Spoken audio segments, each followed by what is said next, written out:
Hello, Mr. Spoon. How are you, sir? Find yourself, Mr. sir. Walton, I see you like twice a day now. Very good.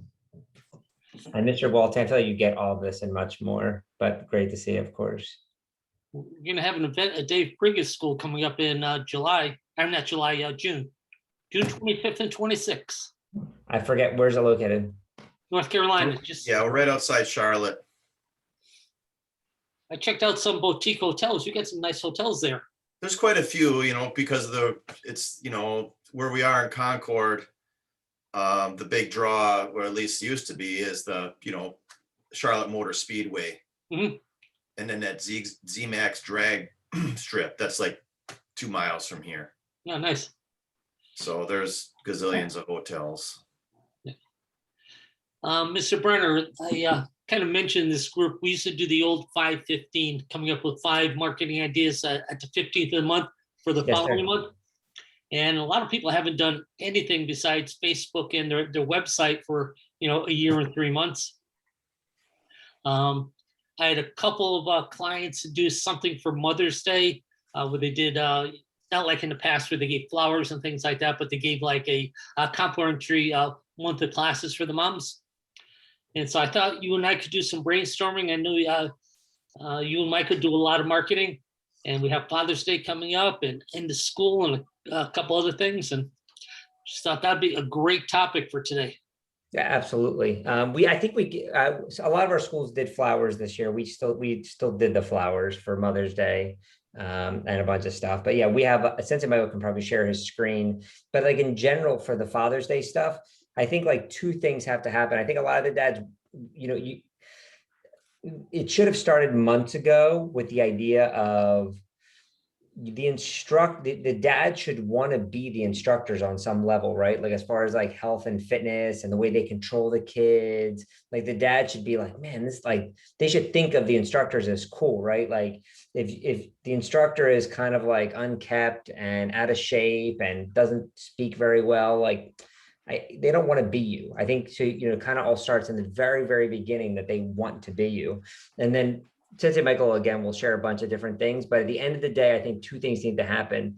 Number 1, the dad really wants to do it. And number 2, you need to get that kid to kind of beg for it, to beg the dad to do it. Because I think what happens a lot of times, dad says he wants to do it, and then you'll have the other half of the relationship, the spouse, saying stuff like, oh, you have time for that now? This isn't done around the house, and this isn't done around the house. Are you kidding me? We don't have time for that. But if the parent says, oh man, Johnny keeps begging me to take karate with him, he keeps begging me, that's a whole different conversation than him just wanting to do it. So getting that kid to beg over and over again. I mean, we actually say the words, all right, guys, now don't beg your dad to do it. Like, we really encourage that. And then so weeks before we start, we say, all right, so we give the logical reasons why dad should do it, right? Like stress relief, health, make new friends. Most of the dads are macho. They think they don't need to make new friends, but deep down inside they want to.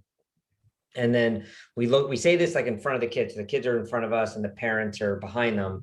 And then we say to the kids, all right, guys, so now think about like all the stuff your dad does for you. What can you do for your dad to help him so he has time to come and train in the martial arts, just like he helps you come train? And then you earn a red, white, and blue star, or whatever star you want it to be, on your uniform. And we really changed the color of the star based on what the supply company has. So it makes no difference with the color. The only way, and we hold up the star, the only way to earn the star, the only possibility is your dad takes class for the entire month, 2 days a week, every single week for the entire month. All right, guys, you got to make sure you help them out around the house. Now you can't beg them. All right, you can a little bit beg them to convince them to come to class. And then, we do a ton of other stuff. Sensei Michael, do you want me to share some of the other stuff? Yes, sir. Do you want to pull up? I can share, the document we share with our team? Yeah. So yes, but like the first thing you do is you're going to get social proof by, all right, Mr. Silva, I know you love karate class and Joey's taking karate, and, raise your hand, Mr. Silva. Oh, Mr. Silva, how much do you love it? So if you're in the parent area, we'll just like call on you to like chat about your experience, or just say you're coming, or say, oh, Mr. Silva needs partners in class. So, other dads, let's go. And then we'll also schedule every single adult man father that already takes class. We'll do testimonials with them live on Facebook over the next week or 2, and then use them for the testimonial. So anyway, that's Emmanuel, you want to go through this whole sheet? Nope, that was great, sir. Everything you said is exactly right, of course. So right, so this week is when all of our schools, everybody in the collective starts, getting ready for Dad's Train Free in June, right? So what Mr. Brenner just said, this week, everyone's assignment is to talk to the, men in the adult class and get a quick testimonial. And we just do it interview style. So we'll either set it up on Zoom or Facebook Live and just have a conversation. Why did they get started? What their experience has been? What would you say to a dad that wants to get started and is kind of nervous about it? All the questions that I'm sure everybody here can come up with. And then next week is when we'll start pushing it, a little bit harder. So, we'll change it. We all have, private Facebook groups for each of our locations. The imaging on there will change to Dad's Train Free in June. We'll start posting those testimonial videos, emailing them out. Another just fun event, to promote it. We call it Dad's Hit Pads. And we do it on a Saturday morning. It's a, dad and child class, right? So they come together for 35 minutes. They do a cool workout. They hold pads for each other, hit the Wave Masters or whatever. We'll do some kind of food at the end. But just a way, a lot of times we find just getting them onto the mat the first time is the hardest part. So once you can kind of break that invisible barrier and they realize it's safe and it's not that scary and there's other guys doing it just like them, that social proof Mr. Brenner talked about makes it a lot easier. And then of course, announcing it in class, we find that we need to incentivize the parent and the kid, right? So all the reasons Mr. Brenner talked about, the student gets a special star for their uniform, we hold it up. And then really at the end of the day, and then of course we have Facebook posts and emails that go out and all that good stuff. But at the end of the day, we find the schools that do the best with it have those one-on-one conversations with the parents while they're sitting and watching class. I go up to Mr. Spoon and say, hey, did you know the month of June is free for dads in class? Have you thought about training? And just having a conversation. And then I go over to the next dad. Hey, Mr. Watson, did you know the month of June is free for dads? Have you thought about training? And literally just person after person after person, until you get some dads to do it. One of the other things we've had a lot of success with is while the kids are already in class, having the dads come out during that class and doing a quick 7-minute workout. I know, as in all things, it all depends on how you frame it. But if you know Mr. Brenner's partner, Miss Jackie, she was always the expert at this. In the middle of a kid's class, it would be, hey, all my dads, stand up, take off your shoes, come out with me. And before they even knew what would be happening, they'd be on the floor and she would do a super easy 5-minute class with them to get them sweating a little bit. She wouldn't do burpees. She would want to make sure it's something that they can feel really good about and still get a good workout in. And then at the end of it, oh, by the way, the month of June is free, come and see me after class, just schedule, your next one. But it's just finding ways to get them out and feeling comfortable. And then of course, all the other stuff you would do to promote, Facebook, emails, but we find personal invitations at the end of the day is always what works best. Did I miss anything, Mr. Brenner? I was just going to say a pro tip that we do is when somebody says oh yeah, I'm coming, we immediately get the schedule book and we write it in front of them that they're coming. And then of course we confirm the night before that they're coming. We also, announce it on Facebook, congratulations, Mr. Waltzing. He committed to coming to his first class on June 12th. That's hilarious. And then, so now they're kind of feel I don't have the word obligated, but we just announced to the whole world they're coming. And we wrote it in the schedule book, a real, officially. When we find we don't do that, it'll be July or, September. And it'll be wait a second, I think that dad said he was coming in June. What happened? Right. And then again, we follow up with them exactly the same way we would, anybody else. Then of course, after their first class, they get their wipeout. We follow, the goal, they'll be scheduled in our book until they either stop coming or until they get enrolled. The key is to stay on top of them and offer them an opportunity to join pretty quickly. Yeah, I'll add one more thing, Mr. Brenner, because you reminded me as you were saying about scheduling. Our class schedule is also very conducive to parents training. So I think for a bunch of years, the adult class was always the last class of the night at 8 o'clock or 8:30 or whatever. What we found over the past 10 or 15 years is having those times sandwiched in between kids' classes makes it easier for the parents to train, right? So we'll have a 5:30 adult class, a 6 o'clock adult class for two reasons. One, the kids are either before or after, so it makes scheduling easier. And two, a lot of the feedback we've gotten over the years is once I get home, I don't feel like leaving the house again. Once they settle into like their nightly routine, they're not coming back out. If they can do it on their way home from work before they even get home, it just saves a trip, right? So we probably modified, I think it was Mr. Silva, we first learned this from you probably 5 or 6 years, maybe 10 years ago now, where we really modified our schedule a lot to have those times, you know, a little bit easier for adults to make. And we still have the late ones too, but like my 6 o'clock adult class is by far the busiest every week. Michael, can I just, I thought you talking to the parents individually is a great idea. I was telling this with Paul Garcia. He goes, this really has to start like 6 months ago when you should have been building trust with the parents. So when you recommend to one of the parents, hey, I think you should come to this class, I think it'd be really good and really good for your son. They already trust what you're saying and they're more likely to do it. So it's not like you're just coming up because it happens to be June. It's the first time you ever talk to them. Second thing, overcoming objections, because you're talking to the parents. The parent goes, hey, if I had more time, I would do this. You know, if I could just fit this my schedule. One of the things we always do is mention this, there's 168 hours in a week, and we're asking you to dedicate an hour and a half to 2 hours for yourself, for your health, your well-being, and your fitness and self-defense. Can we squeeze in 90 minutes a week? So when you kind of break it down to ridiculous and they go, you know, it's you deserve it. I think that really helps. Do you think any of this is going to change and be easier now that things are a little bit more open, that there's some more openness with some of the COVID restrictions? I mean, like for Minnesota here, they just last week removed like the mask mandate across the entire state. So everything is opening back up and all the restrictions for number of people in your building and all those restrictions. I'm having families come back into the school. I think it's going to be easier now to do the dads in June because we'll be able to see them now more. Absolutely. I think we have an opportunity now, you know, as things open, people are going to have to naturally create different habits.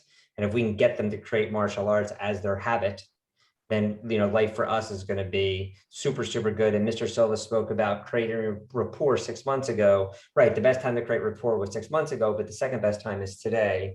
And I think the best way to create that rapport is like super honesty in their child's progress. So if every time I go up to you, I'm like, oh, Billy's doing amazing, he's doing great, give me a high five. That's like nonsense.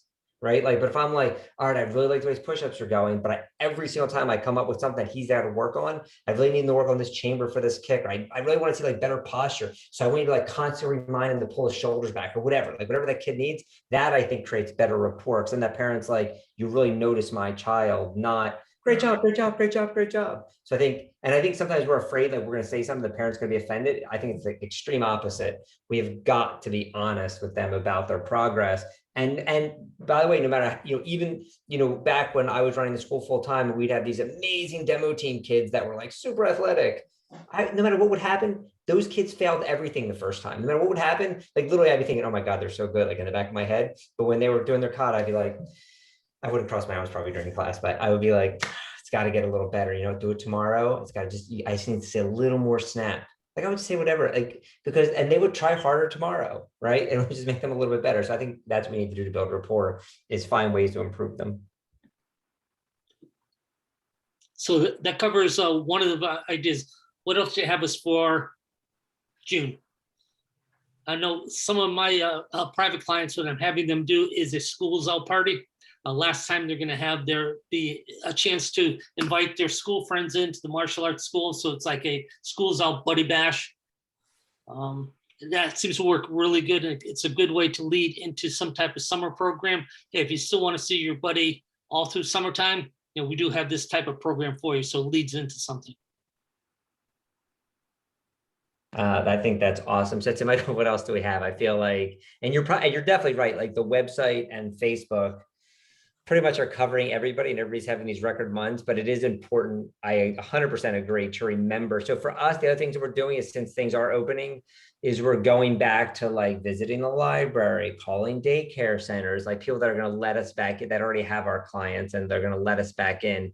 So we're kind of like slowly doing that. But the truth is it's so easy right now with the website and Facebook we probably are being somewhat lazy, with other things, but we're also super hyper focused on retention, because I think as things open, people are just going to go do other things besides. And I know we talked about this like 2 or 3 months ago, but I think we might have talked about it slightly early from when it's really going to happen. But I think we just have to be super vigilant on retention, because you can enroll as many people as you want, but unless they're staying, you're just on like this, hamster wheel that's certainly no fun to be part of.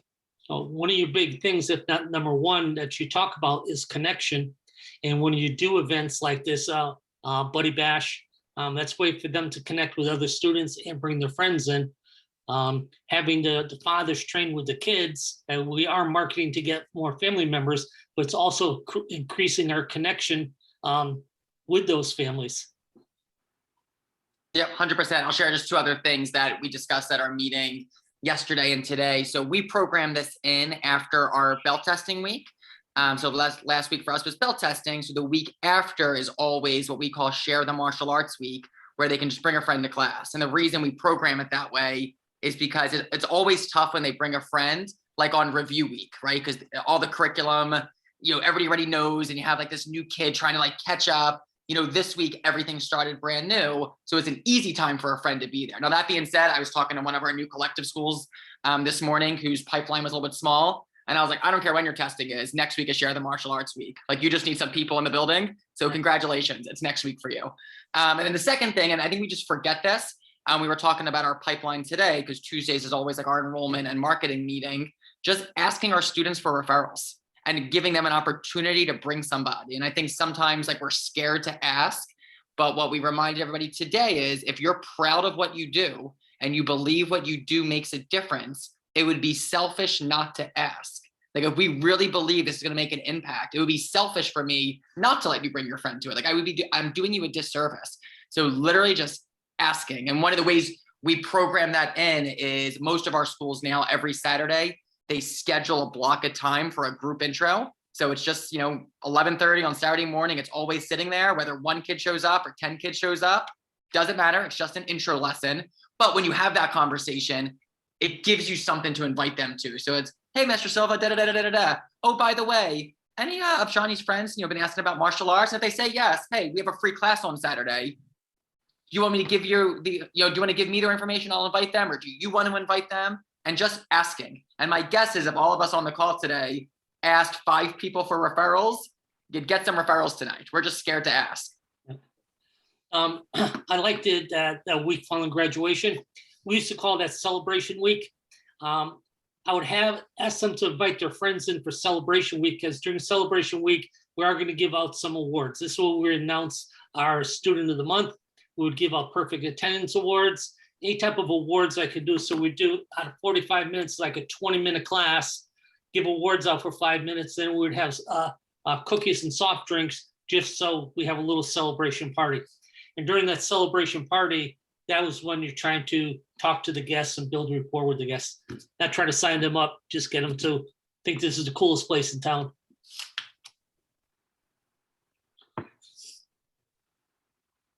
What else you got for us, Solomon?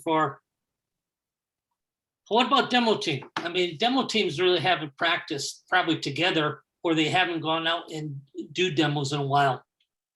That's a way to do some type of marketing. And it's also a way to give them something to perform. So now they're not just practicing demos, but they're actually doing a demo. Yeah, so our demo team performs at our graduations, and our demo teams perform in the local community whenever there's an opportunity. I know the next thing that they would probably do would be like the July 4th parade in our neighborhood. But the July 4th parade is happening, but the rub is you're not allowed to give anything out, and you're not allowed to perform in any way. So it's literally just marching. So I think the one school where that is, I think they're still doing it. I said, just, walk with a banner. And I said, if there's nobody there, I think there's gonna be a ton of people watching. So I think people just want to get out of the house. That's what I think is gonna happen. But my advice was, if you start walking and there's literally nobody watching, just turn the other direction and get in your car and go home. I was like, there's no point in this. Enjoy your day. But I think it's actually going to be totally fine. But 100%, the demo team is a huge retention tool, right? Because the kids on the demo team, to me, seem to stay forever. Mm-hmm. So some of our schools charge for demo team now. And, we try to give a little bit more value for the schools that charge for it. Whether we bring in like, guest instructors or and that could be guest martial arts instructors, a dance instructor, gymnastics instructor, like add some like flavor to what they're doing. But some of our schools, the newer schools all charge for it. The schools that we would consider like a legacy school, it's been around forever. It's harder to make that transition if they haven't charged for 20 years. Then all of a sudden it's like, surprise, we're charging the new people. You have like, 3 kids that are paying, 12 kids that aren't. But the demo team, without a doubt, is I think an amazing retention tool for the kids on it, plus the kids who watch it. It's amazing. And you might, as a martial artist, think, oh, they're not even that good. But sometimes I've seen demos where I'm like cringing and at our schools. And then afterwards, parents come up and they're raving how good those kids are. And oh, my kid wants to be on that team. How do we join Black Belt leadership? We're staying forever. Of course, I try to make the demo team better, but the point is, if you're thinking like, oh, I don't have time to make them that great, they're slightly better than everybody else, is usually pretty good. And then, the goal is to make them as great as you can be, but they don't have to be like, Ernie Reyes's, world demo team situation. That's ridiculous. Or the team that travel with you guys with like, Lauren Kerning and, that crew. When I had my demo team, Lauren's mom, her job with the demo team was to make sure we had a demo to do every single month. So we did McDonald's parking lots, we've done libraries, we've done old people's homes. She did get us to the Miami Heat twice for the halftime show, but that was her thing. We have to do a demo. And so she would come up with some cool ideas. I was just thinking about that parade. Yeah, downtown here in West Palm Beach, it's really crowded, and some guy's got a huge video board on a trailer, and he pulls it with his truck, and it just shows video ads. You just got to go down the center of the parade with these big video things of your best demo teams and action karate, action karate, action karate. And we're just going to carry a banner. I don't know. Yeah, there you go. I think it's better than nothing. And I'm guessing most of the other schools in the area, there's tons of them, probably won't march because they'll be too lazy. So I figured it'll like separate us a little bit and, get us on top of the mind. So whatever. Yeah. Very, very cool. Any questions, guys? Anyone? All right. You found that between like a demo team and a competition team, that one is better than the other for retention? We've never had a competition team. Oh, that's not true. We had like a compilation, like all of our schools together, like a couple kids from each one. I find a competition team, to me, is a disaster. The kids, once they start competing, and if they get really good, not all of them, but they start acting like they're too good for the school. That's been our experience. So we've had, NASCA world champions at our school, like our students that became that, but we do zero to promote it. Like if some kid kind of gets that tournament bug and they usually wind up with outside coaches or they join one of the NASCA teams or something, we're always proud of them. And of course they become show ponies for us, during demos. Of course they can do whatever they want because they're, amazing. But we certainly don't promote, because then those kids stop teaching as much because they're always practicing or they're always at these other events. And so we don't promote competitions in any way besides our own action karate events, but they become great martial artists, which is awesome. But I think as far as the school goes, it's not like a huge benefit to us. And they also think like they're doing us a favor every time they do anything, because not all of them. We had like a girl that was, like, I don't know, like 4-time world champion or something. And she was always the most humblest, perfect instructor.